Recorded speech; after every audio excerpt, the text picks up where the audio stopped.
Uliabuli naye nga njagala okubabuuzaako mwenna amanya Technocrat Jr Mugisha mba ntuuse nga sinagenda mu sitole ya Bruno K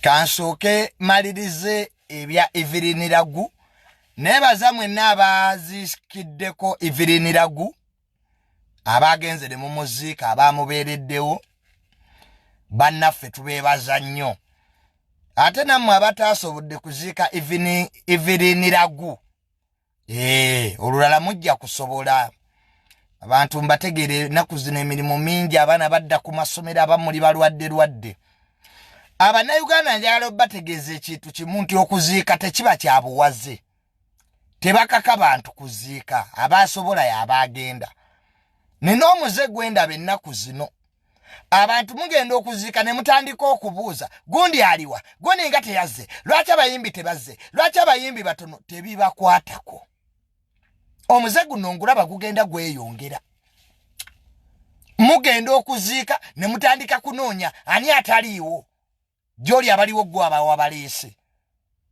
kola eki ky'oziika otambula ogende gundi aliwa lwaki tebazze kululi baziika batya stop that nonsense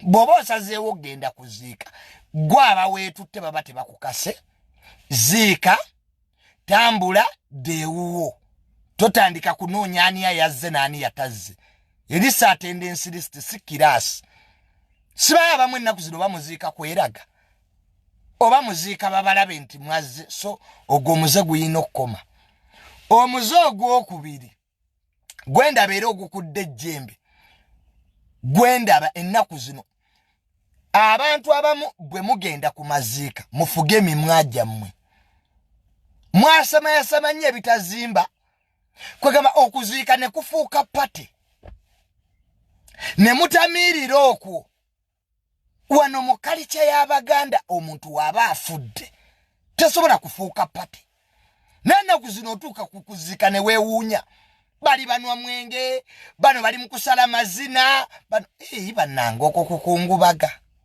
so ekyo nakyo nkiraba nnyo ennaku zino ffe empisa yaffe ng'Abaganda bwe tuba tukungubaga nga waliwo afudde n'omuntu ne mudda ku lumbe ne lubanga pate bano ne bazina eyo si mpisa yaffe ng'Abaganda ekyo nakyo mukitereeze nakyo si kirungi ekyokubiri waliwo omukyalo ono gwendaba abeera ku Soroti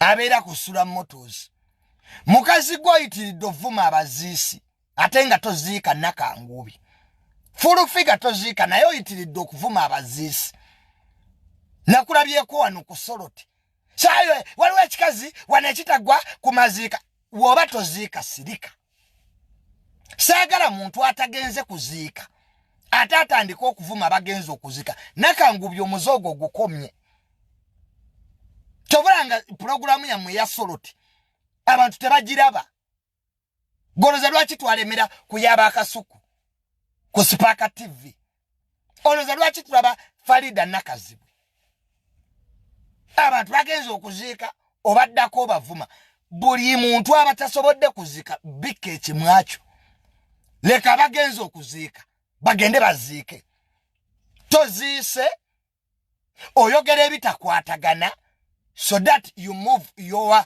program gye twagaana okulaba so ekyo nakyo mukiyige mulina omuze oguvuma abantu abagenze okuziika notandika okwogera ebitakwatagana mwe mulaba bibi byokka tewaziise osigadde Kampala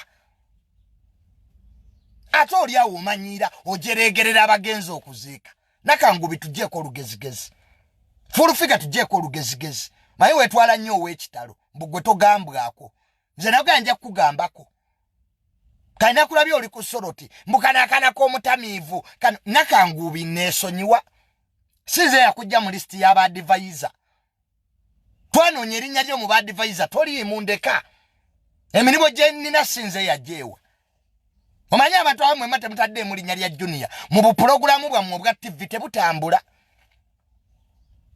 eyo pulogulamu ya Soroti ne bwe muli giyimba emirundi 10 abantu bagizira twasigala kulaba ya Sipaka TV bakasuku kumacha wano program ezisinga olabibwa kumacha mu Uganda ey'abakasuku ku Sipaka TV Farida nakazibwe kweni TV zezo zokka ne Morning Breeze ye NBS kusolo titulabako Pastor Bujingo njiriye era Pastor Bujingo bwajja kusawa musanvu Uganda yonna emuwuliriza tosobola kola program kumacha nga toyina information omugenzi yisima bamulabanga yali informed so ze Junior tojja kuntiisa ate nze nakwesonyiwa nenkukwasa gundi the mighty family muzagala ko mutamivu ompalanye banga gwe tonkowa full figure bwotateeka muli nyali yange mu program ya mu yasoloti tetambula bwisa nononya wonyiga bwisa nononya wonyigawo so nolwekyo muzembu program bwammwe nze sikola ku TV sifuna mitwale 5 amwe tekinokulati segera wamma nze ndya ku police amwe senior government office na mtu wamana anonya wakunyiga so that kasoka abwe katambula gwe sefuko kye wakoze to kiddangamu gwe muvubuka gwe sefuko toddamu kwasamira wafiiriddwa muntu bajja kubaba kutte kati shiba abadde otekamu waki mu byekisiru byo sefuko toddamu kintu kye wakoze mu kuziika kwa evening ragu.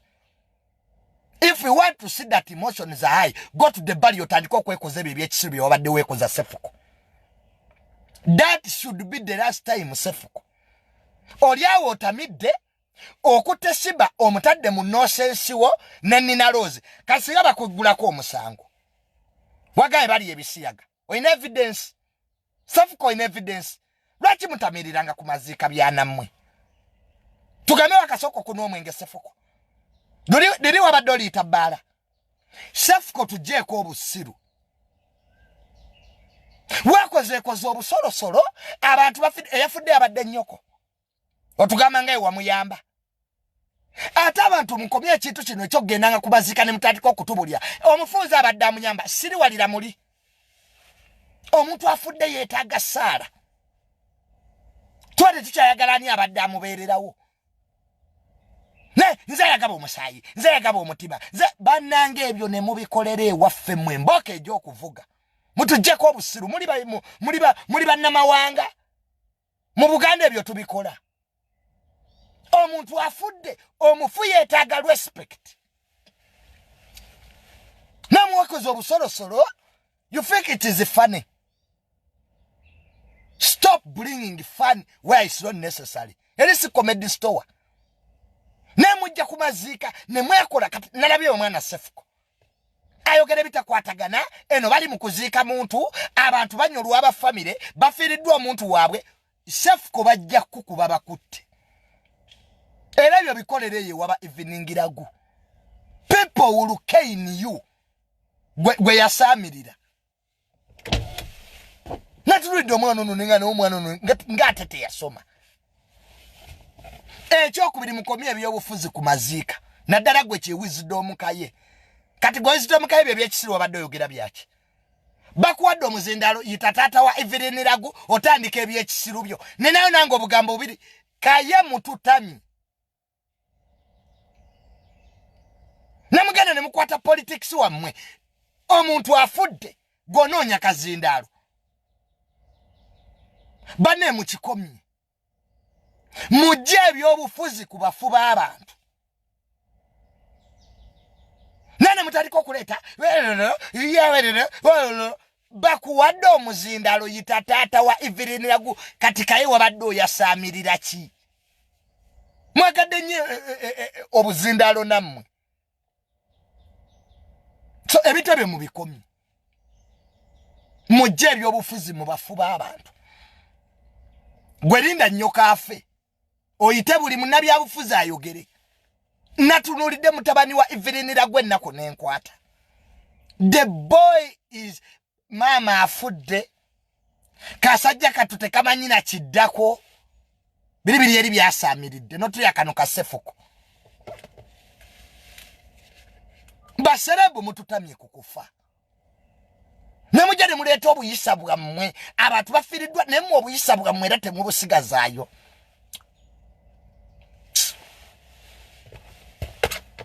So n'olwekyo mweddeko.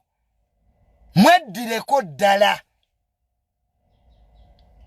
Nemulwanira obuzindaalo buli omu ayagala ayogere na we are tired. Jangu oyogere ku mugenzi otambula ogende. Wamma Abannayuganda enkuba etonnya nnyo. Mwegendereze. Enkuba etonnya. Etwala n'amamotoka ate ekyatonnya. Mwewala okuvuga emmotoka ng'enkuba etonnya banne emyala gisala. Emmotoka zigenda amazzi mangi. Funa woopakinga enkuba ekye. Kampala mugimanyi swamp. Emyala gyazibikira. We yasaamirira. Abayina abaana temukkiriza baana kuzannyira mu nkuba. Abazadde muli omwesuliddeyo gwa nagamba. Enkuba etonnya tomanyi baana gye bali. Amazzi gajja mutwala. Ekyokubiri agabbi geeyongedde mu nkuba eno. So muteekeko kufulu. Kati nyeze ku Bruno K. Nze ng'akulira ekibiina ekikuula abakazi. Chairman wacho. Kye bayita Young Boys Married Association. Ekibiina ekikuula abakazi abayina essente. Nze chairman. Vice President. W'ekibiina kye twakola. Ye Grenade Officer. Bruno K tugobye mu kibiina. Bruno K, you have been suspended in Young Married Boys Association. Bruno K kugobye nga chairman. Era ebbaluwa yino gye mpandiise. Ebbaluwa yange. Egamba bweti. Kasooke mu Luganda. Nze nga chairman akulira ekibiina ekikuula abakazi abayina essente mu Uganda. Mu Luzungu ekivunulwa nti Young Married Boys Association. Bruno K obadde memba mu kibiina kino naye nga chairman nkugobye. Kiddiridde emirundi mingi Bruno K okuulanga abakazi abayina essente ate notaperforminga duties. Bruno K ebikuwaabiddwa mu kibiina kyaffe. Ekisooka osaba ez'amafuta. Ogenda n'okubira abakazi abo n'obagamba maama akataala kazikidde. Bruno K osaba ez'enviiri. Bruno K emirundi mingi we bakutuusa mu buliri toyima. You don't perform your bed duties, Bruno. Kino office yange nga akulira Uganda Married Boys Association. Office yange bagipetitioningidde abakazi abasoba mu basatu. Era obuteesalamu bammemba bonna abeegattira mu kibiina kino ekikuula abakazi abalina ssente kyenkulira. Bruno K twakugobye. Olw'okuba nti omulimu gwaffe ogujunguludde. You are playing in our job. Emirundi mingi Bruno K nga chairman nzize nga nkuyita mu nkuŋŋaana. Ombuulire buzibu ki obukulisa abakazi abakulu n'obakuula ebinnyo ate n'otakola mirimu lwaki baba bakusasudde. You have been suspended Bruno K indefinitely. Era nenteekako omukono vice wange Grenade Official n'ateekako omukono Levikson n'ateekako omukono Labadaba nkyanoonya omukono gwe ne Sister Case ku kiwandiiko kino n'ateekako omukono. Kankibasomere mu Luzungu. As the chairman of the Married Uganda Boys Association, an association that detects okuula ebinyo, that detects women, has indefinitely suspended Bruno K. Bruno K has been a member of the Uganda Boys Married Association. Due to his indiscipline in the group, he has gone again to solicit money from rich women. He doesn't perform his bed duties. He doesn't even slash his garden. Bruno K, this is the third time women are complaining about him. So when my office as the chairman has been petitioned, I have taken the following repercussions. From today, Bruno K has been suspended from the Uganda Married Boys Association until when he performs his duties as a man. I have got 3 petitions from different women. Everybody is complaining about Bruno K. So, at the end, as the chairman, I signed. My vice president, Gurunedi official, signed. The secretary general of the party, Sister Case, has signed. With others like Revixon and Labadaba. That is the Uganda Married Boys Association. Bruno K nkugobye mukibiina. Oli waddemba okunda opa mu kooti. Tojja kuzanyira milimo gyaffe. Bruno K okudda abakazi. Naye emirimu togiperforming. Tosobola ku no sabeza amafuta mami nteerako ne bakuteerako. Mami amafuta gaweddemu. Mami empale tezikyatuuka. Bruno K. Era nakubidde Sister Case. Nemuga Bruno K yonoonye emirimu gyaffe. Fe abakuula abakazi. Boy child. Naye ate Bruno oyina ebizibu. Oh.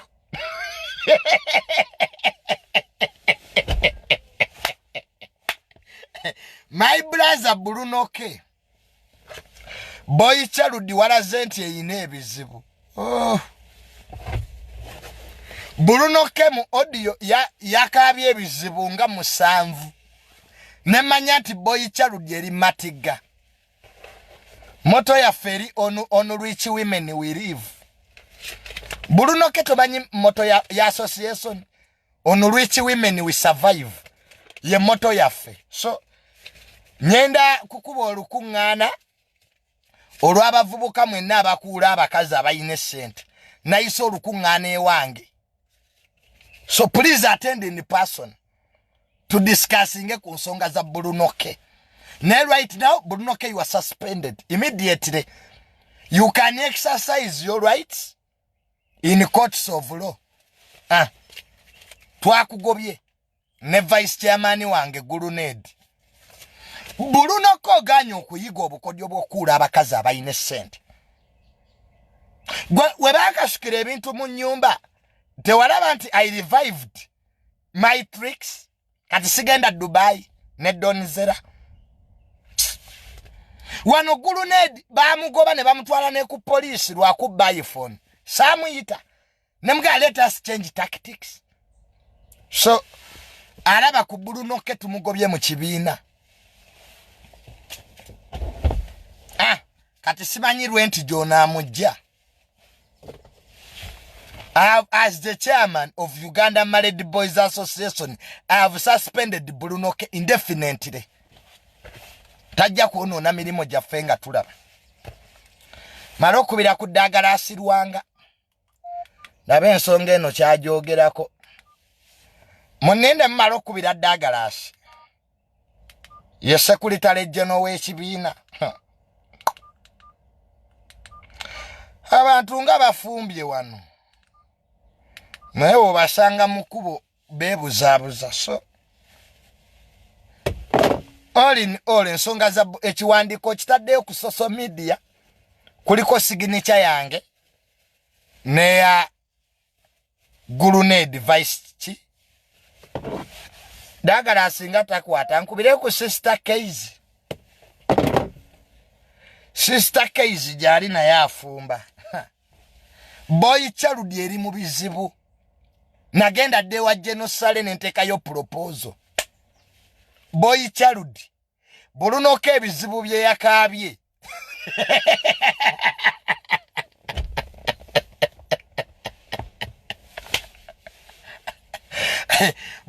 Bruno K ebizibu bye wakabye.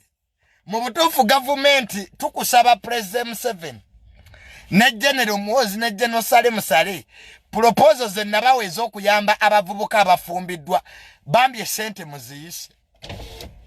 Bruno K alo mami amafuta gawedde munakataala kaka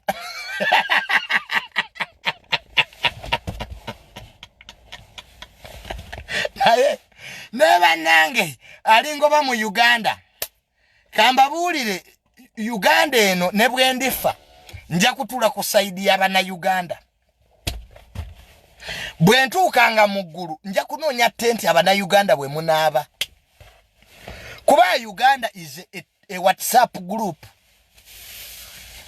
nagamba da President 7 ne mugamba President 7 General Yoweri Kaguta lwaki Uganda togitunda buli omu n'omuwaseeteze ne tugenda mu mawanga agali serious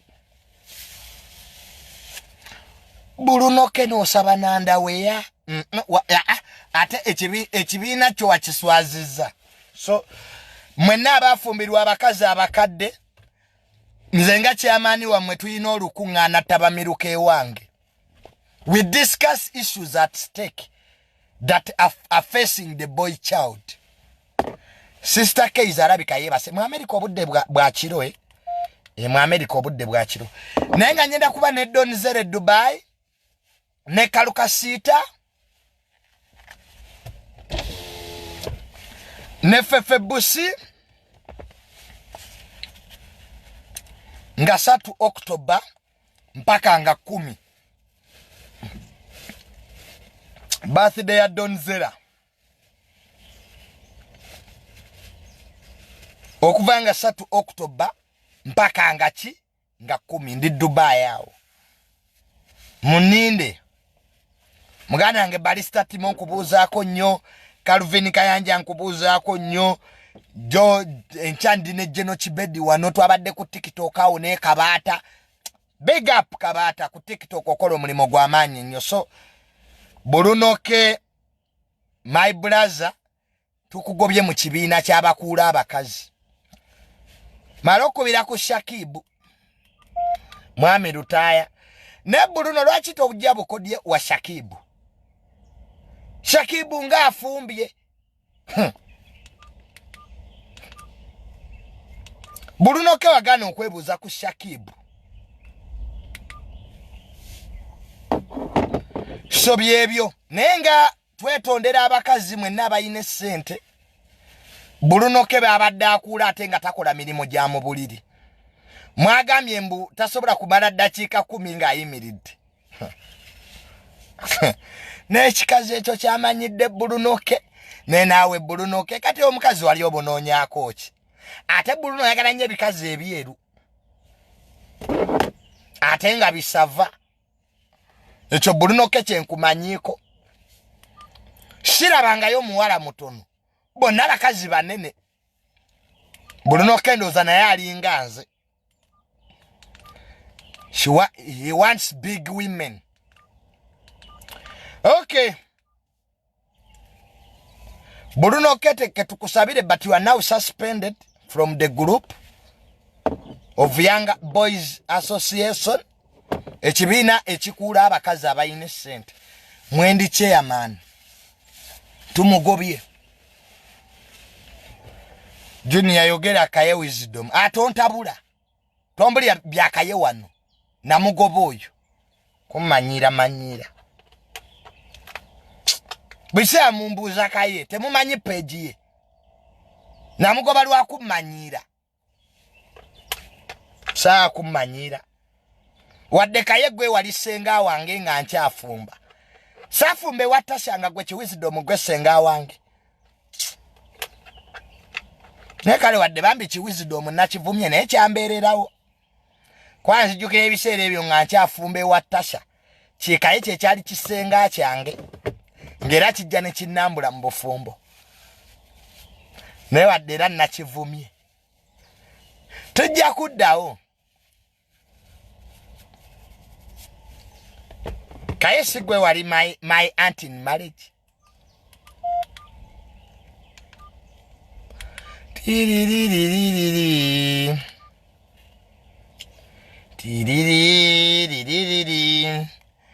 Ane Junior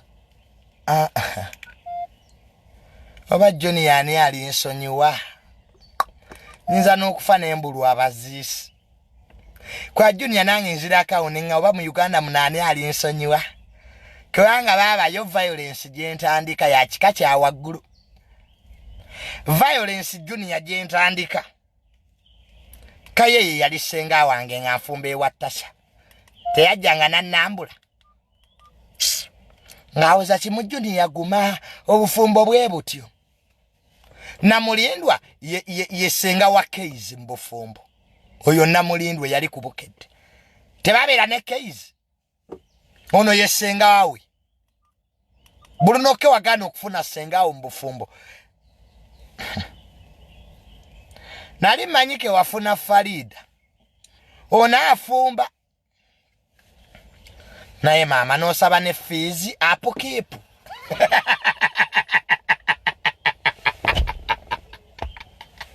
Bruno K yasabi apokepu.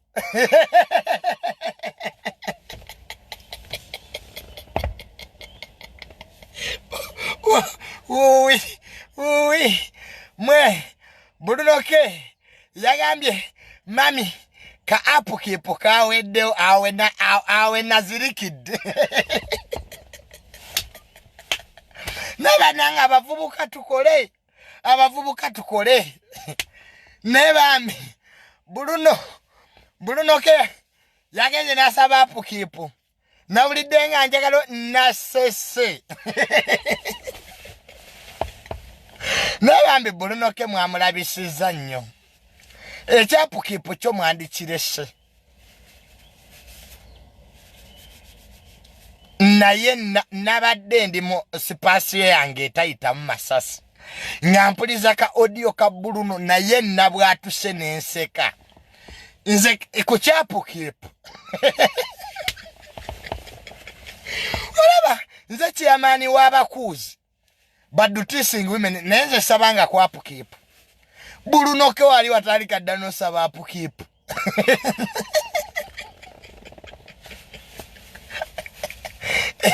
Neba nange Uganda. Banange. Katonda anatera okudda. You guys. I mean, Bruno K ngeri gyasaba mu requirements yegonza. Nabwatuse nenseka. Bambi nga Bruno hello mami. Ati amafuta kagenda kuggwamu. Kakati n'olyo wa video gwe nagamba you guys. It was so funny. Kati buli wenda ba Bruno K nyinzo bwatuka nenseka. Anyway. Bye bizibu bya boy child. Bye tuyitamu every day. But Bruno K guma ne right now twagobye mu kibiina oswaza omulimo gwaffe. You are spoiling our job. Kubanga singa bashakibu omulimo guno bagono na twandigusanzeewo. So njagala okubajjukiza company bagita KB Properties. Company ezimba ennyumba, basobola okuzimbira ennyumba gy'oyagala, batunda ettaka, bagula amataka agatalina nnonkayana, basima amazzi, wagula ettaka amazzi gakubula, basobola okugakusimira zi boreholes, bagita KB Properties. Nyenda baterako ennamba yaabwe awo ku page. Bambi bakubireko. Basangibwa ku Nekan Hotel. Awo ng'erweza.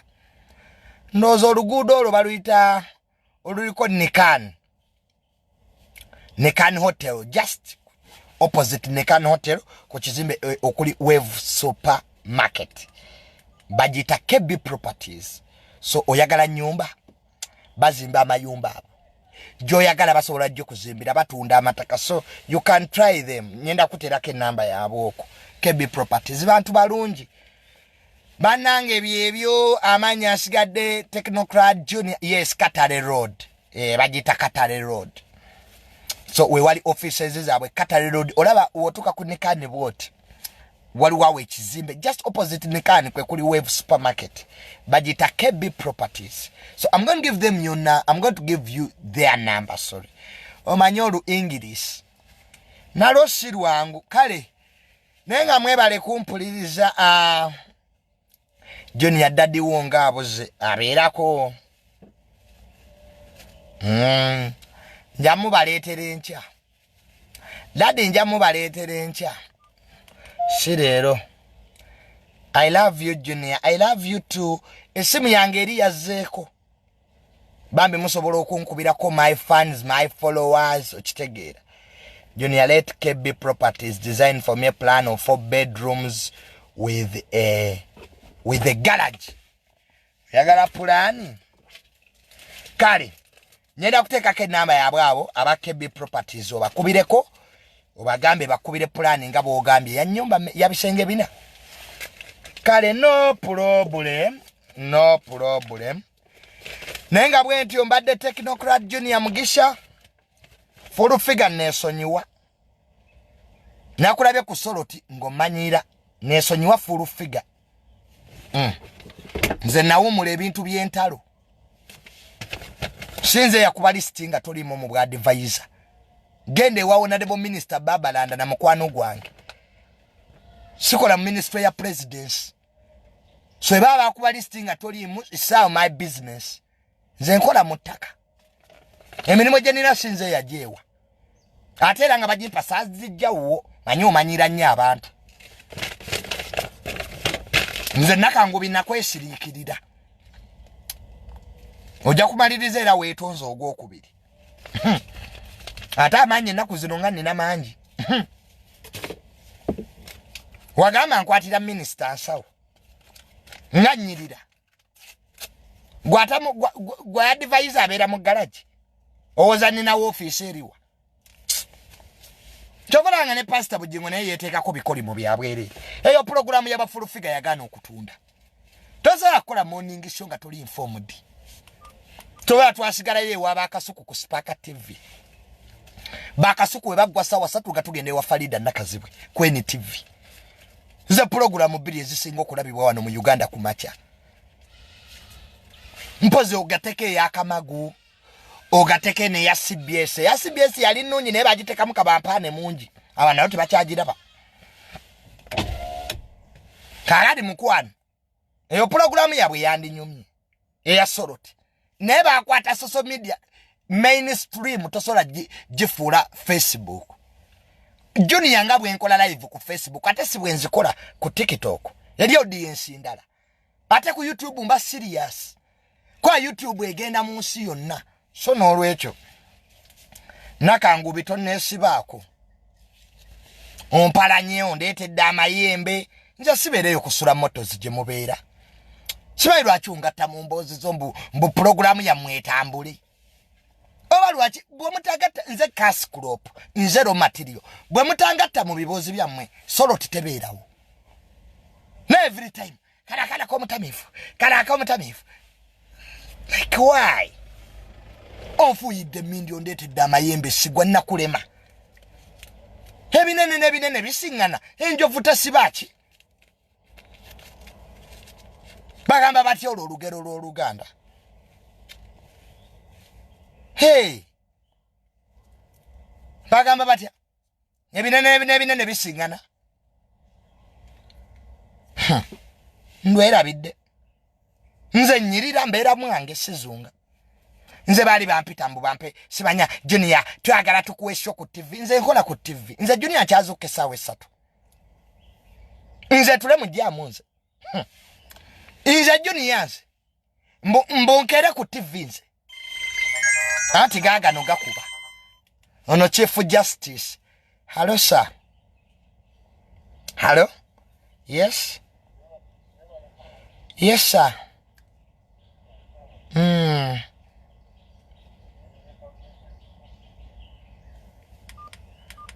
abadde Chief Justice mujja kunneekuulira mu mulago ngando galugadda owange gwe wantwale wa genosale ne mama fulawa weewaayira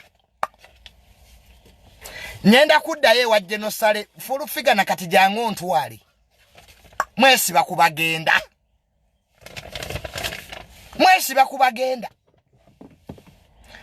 bw'omala okukikubanga bakuwa eripirako oyo junior nze yamuyamba wanyamba wa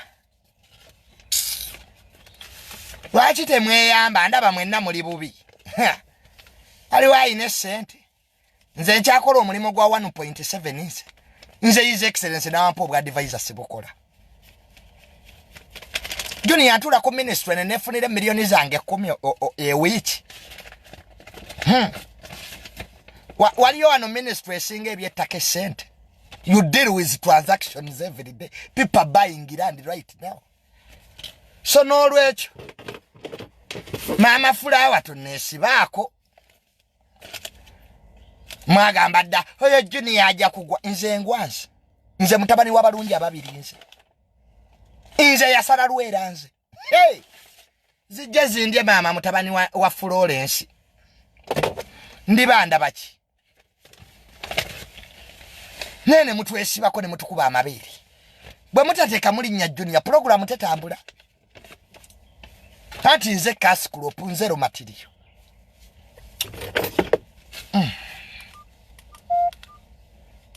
ne maama omuntu wamma n'akuwalana ngeyamubbira omusajja hansoga nze yamubbira omusisibeera eyo makindi gye musula mind yo ze sisula na makindi buza bakakalamba kubulire gye mbeera I sleep in an apartment ngero omukungu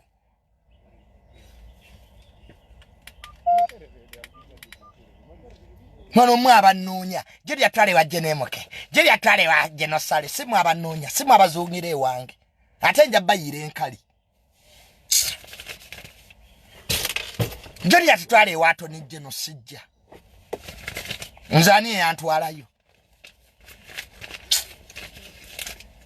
kati gwasibaga kato nakuulidde mbo yagala kudda munupu ani akuyita mu NRM badde ogigasaaki yasamira muli muyingirira pate ze mutamanyi mujja kulya ne kasasiro mmwe mamuloza bano bantu ovudde ku Bob Wine yali akuwa ekyokulya Bob Wine asibaga yali ategeera ennaku zo okubuka n'enzige ejjazi libuuka n'enzige bano abatufuga bayita bangu bakubanyeeko kiggwembwa olaba junior my father mwogezi wa jenemoke si yayogerera Buganda Region nagenda ewa genocide nanga taatawo yali musike namusaali kati gwe bakuwa ekifo kyasibaga temwasoma mubeera wali kusula moto zimuli amayirungi gye mwagala abasange president abaana bali makerere basomye balina diguli muli awo muli ankwacyo mu gavumenti enombi yasamira muli wali wagiwola ki asibaga gavumenti wali wagiwola ki bakwata ne bakuwa sente nozimbira nyoka ennyumba ezo nga tozoogerako BMW X5 nokola pate ewu asibaga olese buli malaya tezaggwawo muganye okuinvestinga mubeera mu kuvuma abantu mukakanyiza abantu mmwe ne mumanyira abandi bayambi ne mukakanya abantu